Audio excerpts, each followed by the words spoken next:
Breaking news చూస్తున్నాం. Railway Koduru MLA Arava Sridhar Janasena క్రమశిక్షణ committee ముందు హాజరయ్యారు. రైల్వే కోడూరులోని ఓ ప్రైవేటు ఫంక్షన్ హాలులో కమిటీ సమావేశమైంది.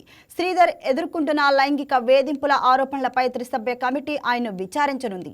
ఎమ్మెల్యేతో పాటు స్థానిక నేతలు, కార్యకర్తల అభిప్రాయాలను సైతం కమిటీ సేకరించనుంది. మరోవైపు ఆధారాలు ఇవ్వాలని వీణను కూడా త్రిసభ్య కమిటీ ఇప్పటికే కోరింది.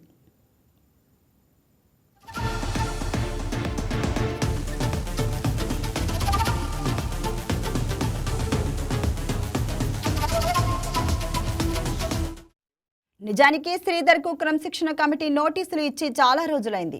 కానీ శ్రీధర్ మాత్రం విచారణకు హాజరు కాలేదు. అయితే శ్రీధర్ వ్యవహారంపై జనసేన అధినేత పార్టీ సమావేశంలో ఆగ్రహించడంతో త్రిసభ్య కమిటీ రైల్వే కోడూరు చేరుకుంది. గత 8 రోజులుగా అజ్ఞాతంలో ఉన్న ఎమ్మెల్యే అరవ శ్రీధర్ త్రిసభ్య కమిటీ ముందు హాజరవుతారా లేదా అని సస్పెన్స్ నడిచింది. అయితే ఆయన త్రిసభ్య కమిటీ ముందు హాజరయ్యారు.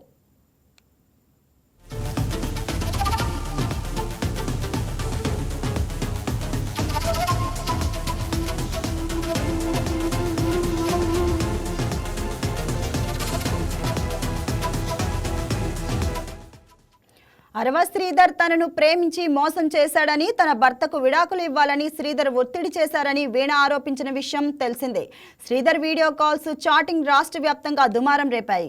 మరి త్రిసభ్య కమిటీకి ఆయన ఏం చెప్తున్నారనేది ఆసక్తిగా మారింది. అరవ శ్రీధర్ వివరణతో పాటు రైల్వే కోడూరు జనసేన నేతలు వీణ నుంచి సేకరించిన వివరాలతో జనసేన పార్టీ అభిష్టానానికి త్రిసభ్య కమిటీ నివేదిక సమర్పించనుంది. దీనిపై మరింత సమాచారం మా ప్రతినిధి రాజేష్ అందిస్తారు. రాజేష్, చెప్పండి, మీ దగ్గర ఉన్న లేటెస్ట్ అప్డేట్ ఏంటి? Pavani, railway Koduru MLA, Janasena MLA Arava Sridhar మీద లైంగిక ఆరోపణలు వచ్చిన నేపథ్యంలో ఇప్పటికే జనసేన పార్టీ త్రిసభ్య కమిటీ కూడా వేసింది. ఎమ్మెల్యే 7 రోజుల్లో కూడా కమిటీ ముందు హాజరయ్యి దానికి వివరణ ఇవ్వాలంటూ కూడా గతంలోనే పార్టీ ఆదేశించింది. అయితే 8 రోజులుగా అటు ఎమ్మెల్యే అరవ శ్రీధర్ అయితే అజ్ఞాతంలో ఉన్నారు.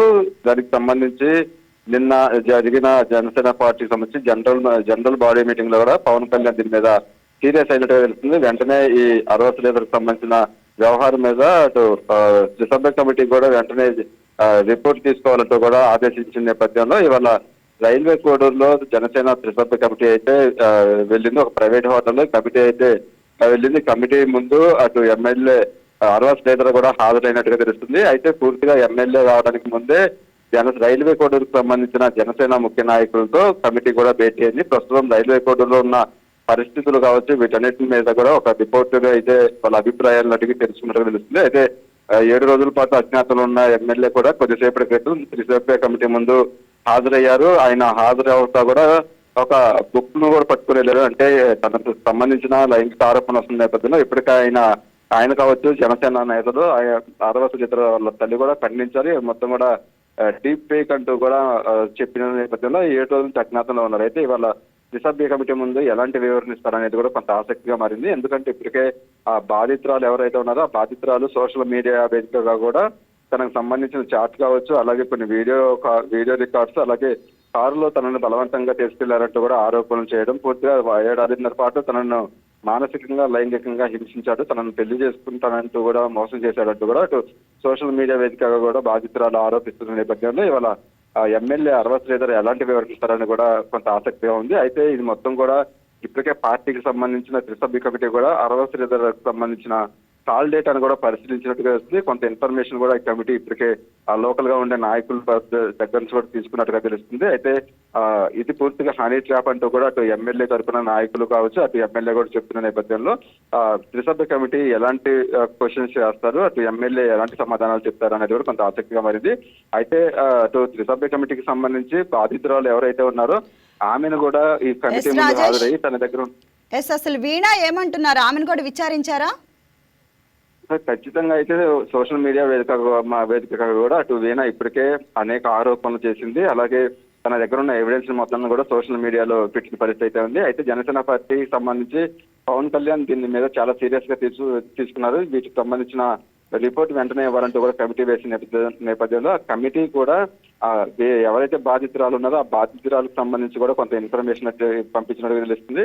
తమ దగ్గర ఉన్న ఎవిడెన్స్ తీసుకుని వస్తే ఆమె చెప్పే వర్షన్ కూడా వింటామంటూ కూడా ఇప్పటికే కమిటీ అయితే ఒక ప్రకటన కూడా చేసింది. ఆమె వచ్చినా సరే లేదంటే ఆమె తరపున ఒక లాయర్ను పంపించినా సరే ఆమె దగ్గర ఉన్న ఎవిడెన్స్ కావచ్చు, బాధితురాలు నిజంగా అన్యాయం జరిగిందా లేదా అనేది కూడా తాము వచ్చి వివరించుకోవచ్చు అంటూ కూడా అటు త్రిసభ్య కమిటీ కూడా చెప్పిన నేపథ్యంలో అటు సైడ్ నుంచి అయితే ఇంతవరకు ఎవరు హాజరు కాలేదని చెప్పుకోవాలి. ఇక కమిటీ ముందుకు సంబంధించి అరవా శ్రీధర్ అయితే హాజరయ్యారు. ప్రస్తుతానికైతే విచారణ కొనసాగుతూ ఉంది. దీని మీద ఇవాళ ఈవినింగ్ వరకు కూడా విచారణ జరిగే అవకాశం ఉంది. మరి కమిటీకి సంబంధించి ఎలాంటి క్వశ్చన్స్ చేస్తారు, అరవా శ్రీధర్ ఎలాంటి సమాధానాలు చెప్తారు, తన దగ్గర ఎలాంటి ప్రూఫ్లు ఉన్నాయి అనేది కూడా పూర్తి స్థాయిలో ఇవాళ ఆ కమిటీ ప్రశ్నించిన తర్వాత సాయంత్రం ఒక మీడియా పరంగా కూడా ఒక ప్రకటన చేసే అవకాశం కనిపిస్తుంది. దానికంటే ముందు సాయంత్రం ఈ కమిటీకి సంబంధించిన రిపోర్ట్ అనేది కూడా పవన్ కళ్యాణ్ కి సబ్మిట్ చేయడానికి కూడా సిద్ధమవుతున్నట్టుగా కూడా కమిటీ తెలుస్తుంది. రేపు ఆ జనసేన పార్టీకి సంబంధించి ఆ వివరణ ఇచ్చిన తర్వాత సంతృప్తి చెందుతారా లేకపోతే